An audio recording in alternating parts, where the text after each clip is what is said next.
And welcome into To Your Health. Now, we're going to be talking about something today. You might say, what has that got to do with To Your Health?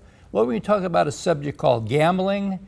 And if you do have a problem with gambling, because of the American Psychiatric Association, they designate it as a health problem. Right. And the reason we're talking about it today is we're into the throes of the football season. And guess what? You've heard a lot about sports betting and make it illegal in different parts of the country. So our guest today is Roger Olsen. Hi, Jeff. And Roger, you do all the resource development for the Alabama Council on Compulsive Gambling. Correct. The organization's been active about 6 years now in the state. Yeah. And so when we talk about gambling and sports betting, right now it's not legal in Alabama, is it? No, it's not. And even though the Supreme Court has ruled that states now can have their own sports betting programs, here in the state of Alabama, gambling is not legal, and so per se. And so the only way you can bet on a sporting event is by going through a bookie, which that in itself is illegal. And now, of course, our organization is 100% neutral on the subject of gambling. Right. However, what we're looking at is that line. We talk in football about knowing the line. Right. Well, what we talk about is know the line between responsible gambling and then irresponsible, pathological, compulsive gambling. That's when the gambling takes control of the situation. Right. And of course, it doesn't happen all the time. No. But if it does happen, and we need to let our viewers know, because a lot of our viewers are older people, and some of them, just because they say, oh, I'm lonely, I want something to do, they will get into doing some things that pertain to gambling, but if they can do it responsibly, so be it. Correct. But in many cases, it becomes overwhelming. If this happens, we need to let the viewers know in the state of Alabama, there is help here, is there not? There is help provided. Throughout the whole state? Throughout the entire state, yes. We've trained over 80 clinicians. We use the 211, the United Ways Social Service Network, as a conduit for people that have a problem to get help. And there may be somebody viewing this morning, maybe they don't have a problem, but they know a family member that may have a problem.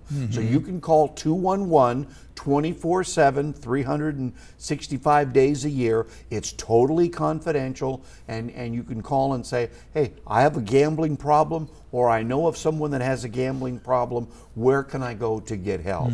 We talk about sports betting, Jack and Virginia, and there is more sports betting per capita in the state of Alabama than in any other state of the United States. So whether it be the World Series or baseball or March Madness, or again, as you said, we're in the throes of football. No, football's got to be the catalyst in the state of Alabama when you have the caliber of teams that we have in the state of Alabama. Yeah. Yeah. And there's a lot of people that have a real passion for knowing statistics, knowing, and judging how the game's going to come out. Fantasy football, FanDuel, and there's nothing wrong with that, per se, if that's what you're into.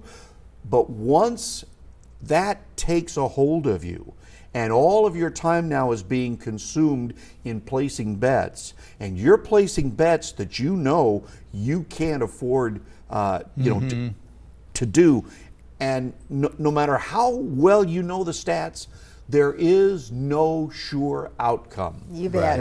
It's still taking a chance, irregardless of what people are telling you. It's a game of chance or skill. Roger, when you sometimes, if you ever go into a casino and you see people that obviously, when you're gambling with money that you really need for something else, you can't afford to lose it. You cannot afford to lose that money. And that then, if that continues, that's a real problem. And it's a family affair. Correct.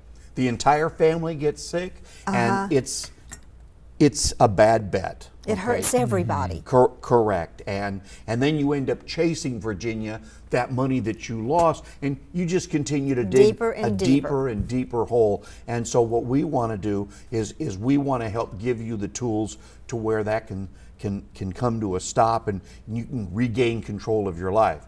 Because one of the things about recovery with gambling addiction, once you stop gambling, then all the things that you lost because of the gambling addiction, they all begin to come back.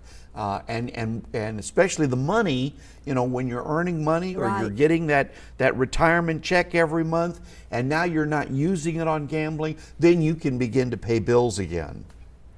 And then there is your self-esteem and the health, Right. your health mentally and emotionally. Correct. And the health of those who are affected by what you're doing. The shame, the guilt, you know. And it can happen to anybody. That's correct. It's not something to be ashamed of. Just get help. This disorder knows no border, and it's not your fault if you get addicted to it, okay? It's a disease of the brain. Right. The brain gets pre-wired to the activity with certain people.